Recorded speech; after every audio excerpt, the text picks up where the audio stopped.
কৃষি খাতে সরকারি প্রণোদনাকে সফল করতে প্রতি বছর কোটি কোটি টাকা বরাদ্দ দেয় সরকার। এই বরাদ্দেই পাট বীজ বিভাগ কুষ্টিয়ার জন্য 180 মেট্রিক টন বীজ ক্রয় করে, কিন্তু কুষ্টিয়ার বিএডিসি সঠিক সময়ে পাট বীজ না দেওয়ায় এবং ওই বীজ থেকে ফলন ভালো না হওয়ায় এখন দিশেহারা কুষ্টিয়ার 6টি উপজেলার প্রান্তিক কৃষক। কুষ্টিয়া থেকে সোহাগ মাহমুদ খানের পাঠানো তথ্য ও ছবিতে ডেস্ক প্রতিবেদন। এবছর কুষ্টিয়া জেলার বিস্তীর্ণ মাঠ জুড়ে আবাদ হচ্ছে দেশের অন্যতম অর্থকরী ফসল সোনালী পাট।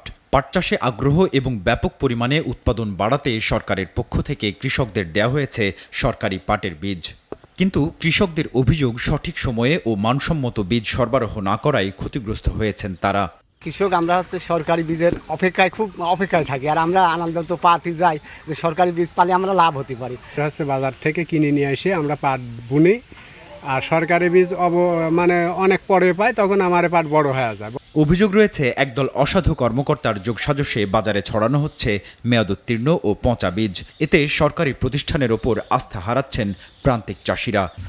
আমার এই 1 মাস অতিবাহিত হওয়ার পরেও হচ্ছে আমার কোনো পাটের বীজ জ্বালাই নাই। কৃষকে চাষি তো সামনে আগায় দিবে, পিছায় দিয়েছে এবারকার পাটের বীজ দিয়ে। জেলা প্রশাসক বলছেন, এবছর চাষিদের দেয়া পাট বীজের সমস্যা কি তা তদন্ত করে প্রতিবেদন দেওয়ার জন্য কৃষি কর্মকর্তাকে দায়িত্ব দেওয়া হয়েছে এবং আইনানুগ ব্যবস্থা নেওয়া হবে। ওটা তদন্তের জন্য আমরা বলছি, একজন করছিলেন, আমরা কৃষি কর্মকর্তাকে, জেলা কৃষি কর্মকর্তা বলেছি এই বিষয়ে ব্যবস্থা নেওয়ার জন্য।